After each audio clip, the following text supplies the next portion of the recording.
Journaling, meditation, and reading. I've heard it all and I've done it all. All the cute morning routines to help me get ready to get my work done for the day. Let me tell you a secret. I got less work done when I was doing these morning routines than when I didn't do them at all. Are you surprised? You shouldn't be.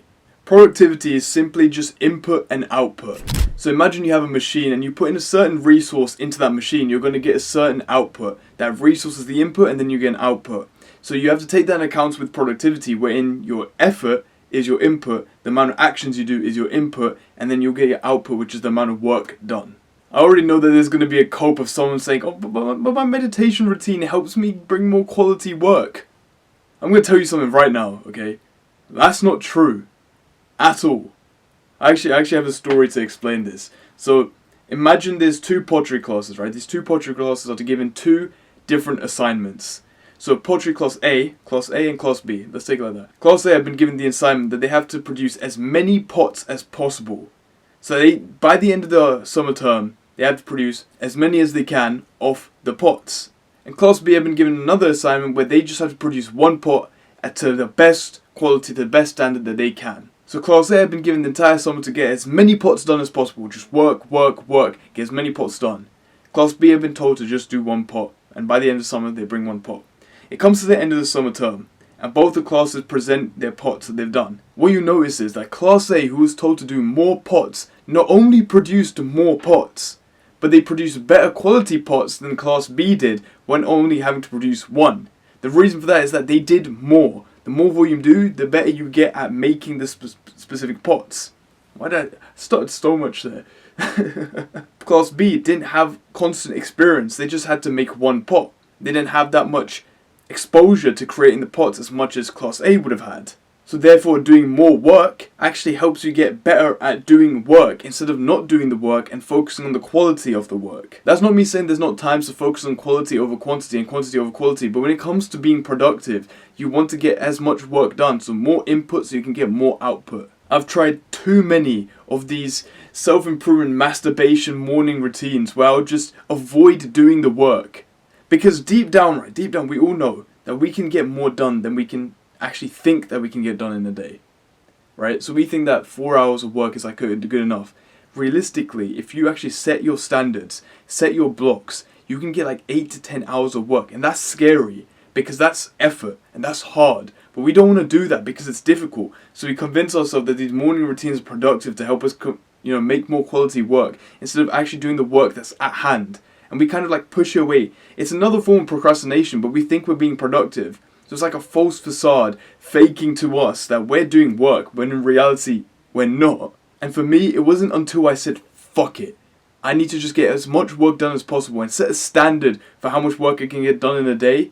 Not until I did that was I actually able to get work done. I'm going to tell you 3 things that you can do to help you be a bit more productive. But the thing is, right, don't get it twisted. These aren't 5 top easy quick hacks that you can just implement and then it'll come into your life. These are things that you implement for the rest of your life to help you be more productive on a lifetime scale. So actually pay attention to these, get like a notebook out and start writing all these tips I'm about to give you and actually implement them in your life on a day-to-day basis. This isn't tips, this isn't hacks, this isn't short. This is something that you can do on a day-to-day basis to actually be more productive. I'm also going to let you know one more thing that I do personally. Whenever I feel foggy or I feel tired and I don't think I can do any more work, I do this one thing, so keep listening out for that. The first thing that you have to do is to create work blocks. So what do I mean by that? So you're going to go through every single hour of the day and you're going to plan out for how long you're going to work and you're going to make blocks of those work. An example of this is literally something that I did today. So I have my last A-level exam tomorrow and I know I probably shouldn't be filming this, but I've done enough work for the day, so I've decided to film this video. So the night before I planned out exactly what I was going to do for the rest of the day when it came to doing work. So in the morning I started off doing a 3-hour block of maths. And after that 3-hour block of maths, I gave myself a 30-minute break to actually start eating something. So I don't really eat until like 6 hours after waking up. So I was awake 3 hours before that, where I was doing something else. But after those 3 hours, 3-hour block, right? So I did 3-hour block of revision. And then I ate, finally, gave myself a little bit of energy. Then I did another 3-hour block where I did more revision, did more topics that I wasn't able to understand, understood those topics a lot more. I was failing a lot, and I was learning more along the way. Then I took another 30-minute break where I, just regulated myself, did some reading, walked outside, ate a bit more, and then I did another 3-hour block where then eventually I started getting the hang of things. Eventually I started getting good at the thing. And then I did a paper, 100%. And keep in mind, a couple of days ago I was really shit at this topic.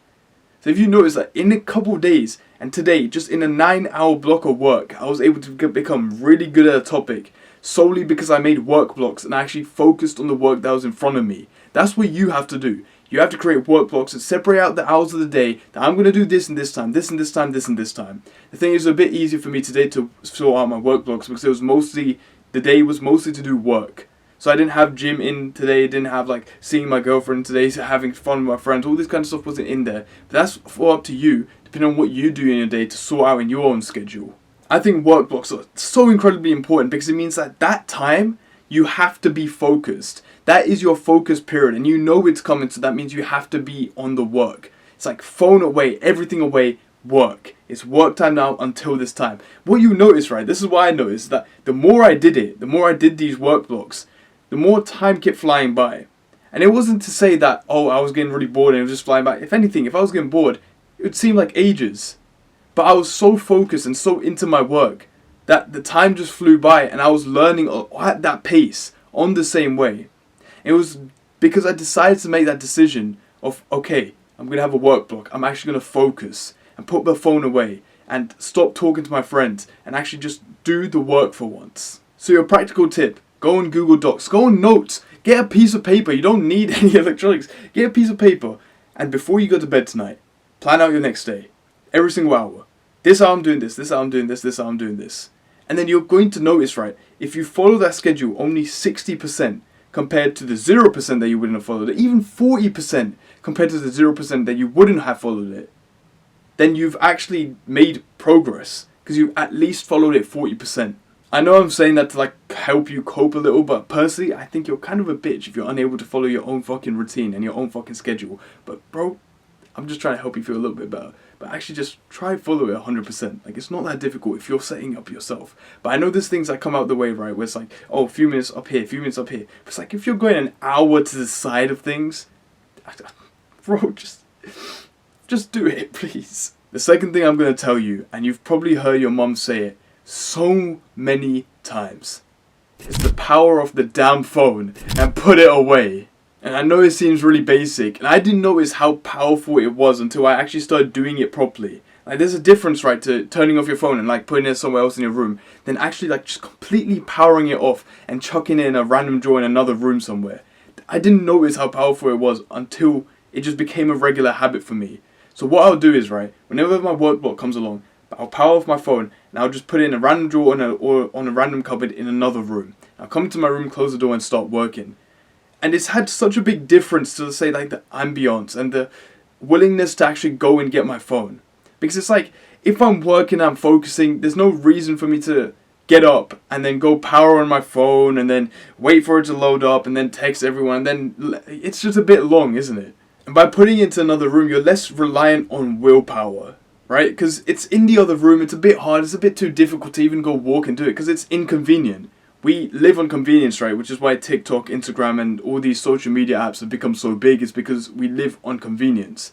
So if you make something inconvenient for you, you're gonna less likely do it. So for example, if you're addicted to jacking off, right? This is this first shit that came to my head. When you go on a family holiday or holiday with your friends, you're not going to jack off because it's inconvenient and it's embarrassing. But when you're at home and you're alone, you're more likely to jack off because it's not that inconvenient. It's way easier to do it. Same thing with, your phone where it's you want to put it in another room, so it's inconvenient to go grab it and start scrolling on it. So put the damn phone away and power it off. The third thing is actually something really important I learned while I was researching for architecture to choose for my course, right? So I'm going to uni at the end of this year because I want to study architecture. And when I was researching into it, there's a psychological aspect to it where environment can affect your productivity and your feelings and your well-being and your emotions. Now, I want you to take this into account about how we can use this to our advantage. Why do you think libraries are built the way that they are? Why do you think horror roller coasters are built the way that they are? It's because they're trying to embark a certain emotion on you, embark a certain behavior on you. Your environment conducts your behavior. So when you're sitting in a library, it's all symmetrical, it's all clean, it's all laid out, it's all quiet.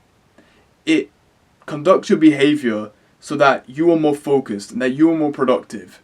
Whereas if you're going to a horror roller coaster, for example, it's all built in a certain way, built all dirty, all messed up. It's all built all dirty and messed up so it can raise anxiety, right? So the reason why it raises anxiety, I'm going to go on a little bit of a detour right now, but the reason it raises anxiety is that, say for example, you got dropped in the middle of a desert, right? The reason you're anxious is not because you don't know where to go. It's because you have too many ways to go. It's the same thing with when you have a messy room and why you're anxious because you have a messy room. It's because there's so many ways to go around in your room. There's so many paths now, so many obstacles that you become anxious and you don't know where to go.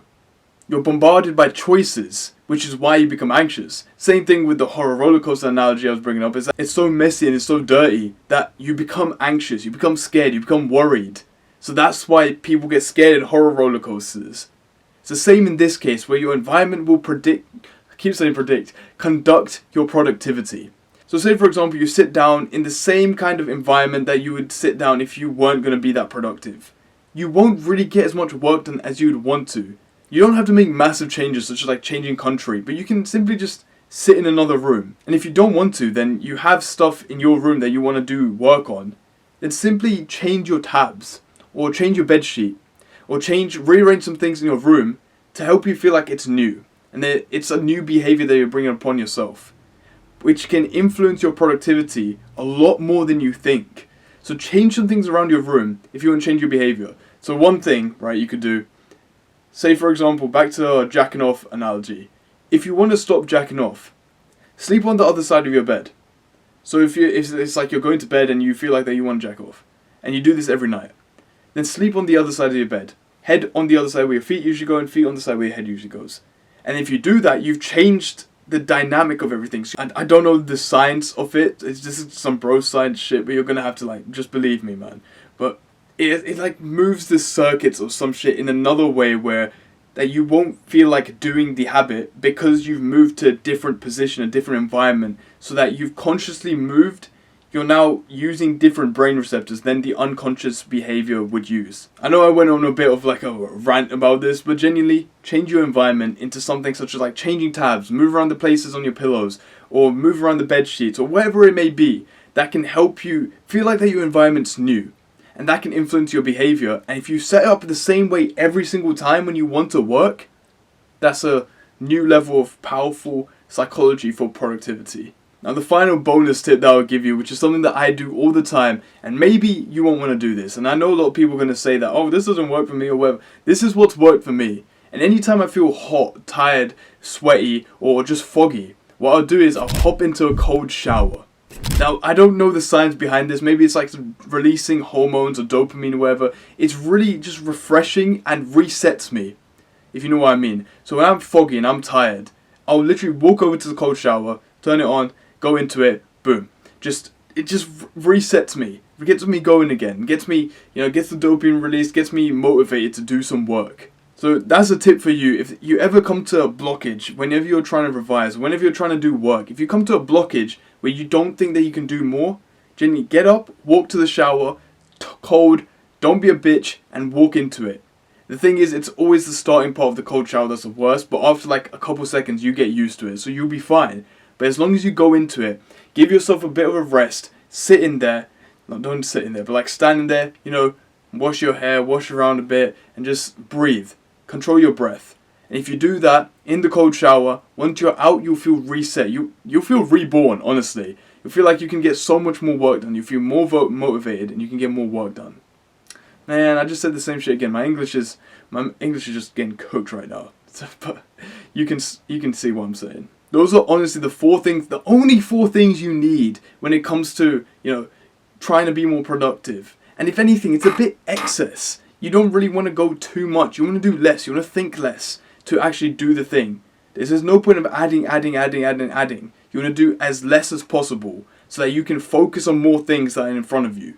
So while it was a bit of excess with a few tips, it's about trying all of these things to find what works for you. But these are the things that I want people to be doing on a lifetime scale. This isn't a quick hack, this isn't quick productivity. Like this cold shower thing, I'm not just saying it. I do it every time I feel foggy, and I will get work done. Like before this video, I had done a 9-hour work block before I decided to take a rest, and before it comes to my time to go to bed.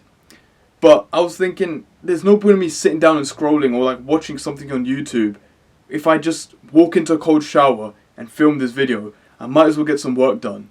So I do this all the time. So if it's something that can work for you, then it works for you, and do it. And do it on a lifetime scale. Because that will increase your productivity in the long term. And that's what we want to do, right? We don't want short-term happiness. We want to increase our productivity for the long term. And finally, for anyone new, my name is Vanch, and I upload videos with genuine value that I think has worked for me and I think can help you. So click on subscribe and the post notifications if you want to see more valuable videos from me like this.